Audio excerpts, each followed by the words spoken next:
नमः शिवाय। आप सभी को नरक चतुर्दशी यानी कि छोटी दीपावली की हार्दिक शुभकामनाएं। आइए जानते हैं आज की पूरी जानकारी और कथा के बारे में।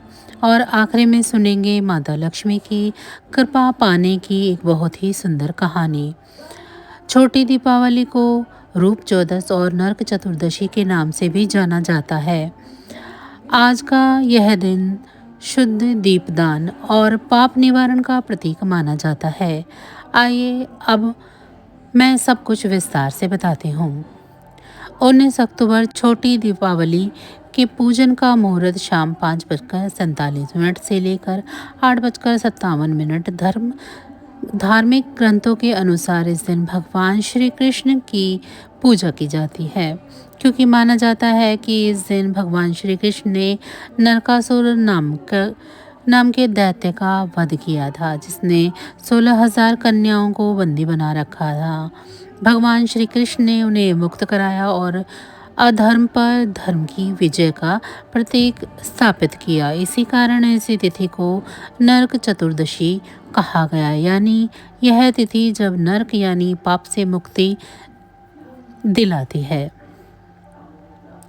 इस दिन स्नान दान और दीपदान का विशेष महत्व होता है। ऐसा माना जाता है जो व्यक्ति इस दिन विधि विधान से स्नान करके दीप जलाता है, उसे नरक के भय से मुक्ति मिलती है और उस पर यमराज भी प्रसन्न होते हैं। अब हम आपको बताते हैं कि छोटी दीपावली की पूजन विधि के बारे में। प्रातःकाल ब्रह्म मुहूर्त में यानी सुबह 4 से 6 बजे के बीच उठें। तिल के तेल का उपटन या फिर तेल से स्नान करें। इस अभयंग स्नान कहा जाता है। माना जाता है कि ऐसा करने से हमें हमारे सभी पापों से मुक्ति मिलती है। स्नान करने से पहले संकल्प लेते हैं, ऐसा कहते हैं, मैं आज नरक चतुर्दशी के पावन दिन पर शरीर की और आत्मा की शुद्धि के लिए अभ्यंग स्नान कर रही हूँ या कर रहा हूँ। उसके बाद शाम के समय सूर्यास्त के बाद दीपक जलाएं। घर के मुख्य द्वार पर, तुलसी के पास और पूजा स्थल पर भी दीपक रखें। और इन सब में सबसे विशेष यम का दीपक होता है। यह दीपक घर के बाहर दक्षिण दिशा में रखा जाता है। यह दीपक सरसों के तेल का होता है। ऐसा करने से यमराज की कृपा होती है और परिवार में अकाल मृत्यु का भय समाप्त होता है। दोस्तों, पूजा करने के लिए पूजा के मंदिर को भी स्वच्छ कर लें। माँ लक्ष्मी और भगवान विष्णु की तस्वीर या मूर्ति को स्थापित करें। दीप जलाएं, धूप पुष्प चावल हल्दी और नैवेद्य अर्पित करें। फिर यह मंत्र बोलें, ओम यमाम नमः।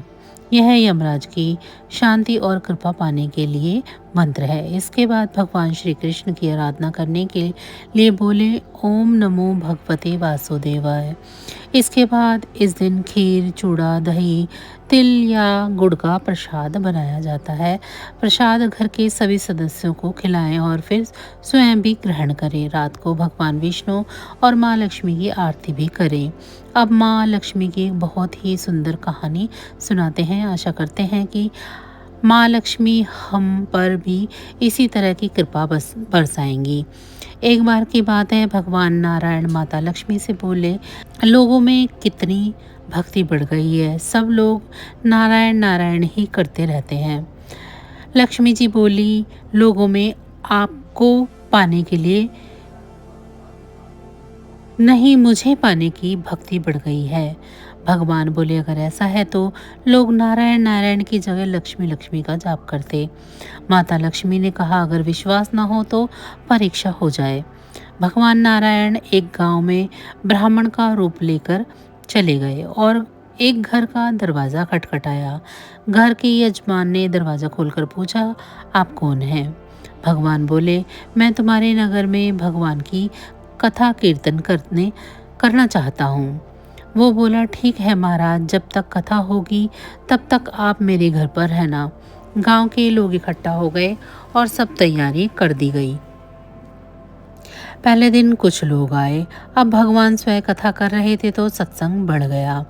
दूसरे दिन, तीसरे दिन और भीड़ बढ़ गई। भगवान खुश हो गए कि कितनी भक्ति है लोगों में। माता लक्ष्मी ने सोचा, अब देखा जाए कि क्या चल रहा है। माता लक्ष्मी एक साधारण सी औरत का रूप धारण करके उसी नगर में पहुंची। एक महिला ताला बंद करके कथा में जा रही थी। लक्ष्मी माता उसके द्वार पर पहुंची और बोली, बेटी ज़रा पानी पिला दे। वो बोली, माता 3:30 बजे हैं, मुझे प्रवचन में जाना है। लक्ष्मी माता ने बोला, पिला दे बेटी, थोड़ा पानी पिला दे, बहुत प्यास लगी है। तो फिर वो महिला लोटा भरकर ले आई।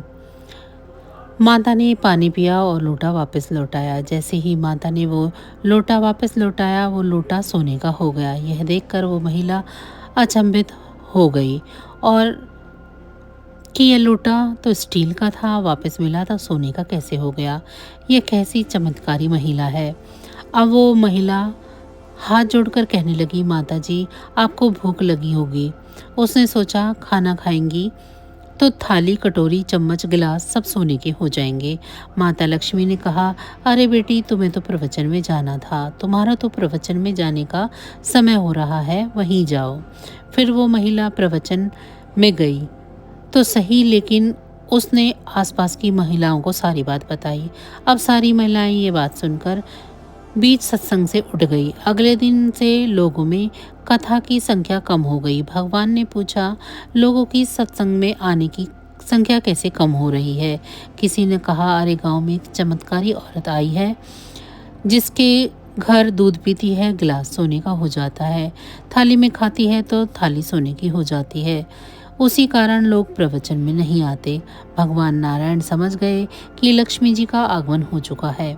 इतनी बात सुनकर उन्होंने कहा कि जिन सेठ जी ने प्रवचन की व्यवस्था की थी वो वहाँ से उठ खड़े हुए और खिसक लिए और वे पहुँचे माँ लक्ष्मी के पास और बोले, माता मैं तो भगवान की कथा का आयोजन कर रहा था, आपने मेरे घर को तो छोड़ ही दिया। माता लक्ष्मी ने कहा, मैं तुम्हारे घर तो सबसे पहले ही आने वाली थी, लेकिन तुमने अपने जिस घर में कथा कहने वाले को ठहराया है ना, वो चला जाएगा तभी मैं आऊँगी। सेठ जी बोले, इतनी सी बात, मैं अभी उनको धर्मशाला में कमरा दिलवा देता हूँ। जैसे ही भगवान कथा कहकर सेठ के घर आए तो सेठ बोला, महाराज आप अपना बिस्तर यहाँ से बांध लो, आपकी व्यवस्था अब से मैंने धर्मशाला में करा दी है। भगवान बोले, अभी तो 2-3 दिन शेष बचे हैं कथा के, यहीं रहने दो मुझे। सेठ जी बोले कि नहीं, जल्दी जाओ, मैं कुछ सुनने वाला नहीं हूँ, किसी और मेहमान के को हमारे यहाँ ठहरना है। इतने में ही लक्ष्मी जी आ गई और बोली, सेठ जी आप थोड़ा बाहर जाओ, मैं ही इनसे निपट लेती हूँ। माता लक्ष्मी बोली, प्रभु अब तो मान गए। भगवान बोले, हाँ लक्ष्मी, तुम्हारा प्रभाव तो है, लेकिन एक बात को तुम्हें मानना पड़ेगा कि जब तुम आई तब संत के रूप में मैं भी आया। संत जहाँ कथा करेंगे वहाँ लक्ष्मी का वास जरूर होगा। यह कहकर भगवान नारायण वहाँ से वैकुंठ की ओर चले गए। अब प्रभु के जाने के अगले दिन ही सेठ के घर सभी गांव वालों की भीड़ हो गई। सभी चाहते थे कि वह औरत सभी के घर बारी बारी आए, लेकिन यह क्या, माँ लक्ष्मी ने सेठ और बाकी गांव वालों से कहा, अब मैं जा रही हूँ। सब कहने लगे, ऐसा क्यों, क्या हमसे कोई भूल हुई है? माता ने कहा, मैं वहीं रहती हूँ जहाँ नारायण का वास होता है, आपने नारायण को तो निकाल दिया, फिर मैं कैसे रह सकती हूँ। यह कहकर वो भी उस गांव से चली गई। तो ये थी आज की कहानी। इससे हमें शिक्षा मिलती है कि जो लोग केवल माता लक्ष्मी को पूजते हैं वे भगवान नारायण से दूर हो जाते हैं। अगर हम नारायण की पूजा करेंगे तो माँ लक्ष्मी वैसे ही पीछे पीछे आ जाएंगी, क्योंकि वो उनके बिना नहीं रह सकती। केवल लक्ष्मी के पीछे भागने वाले को न माया मिलती है और न ही राम। तो यह थी आज की कथा। आपको आज की कथा और जानकारी कैसी लगी कमेंट बॉक्स में ज़रूर बताएं।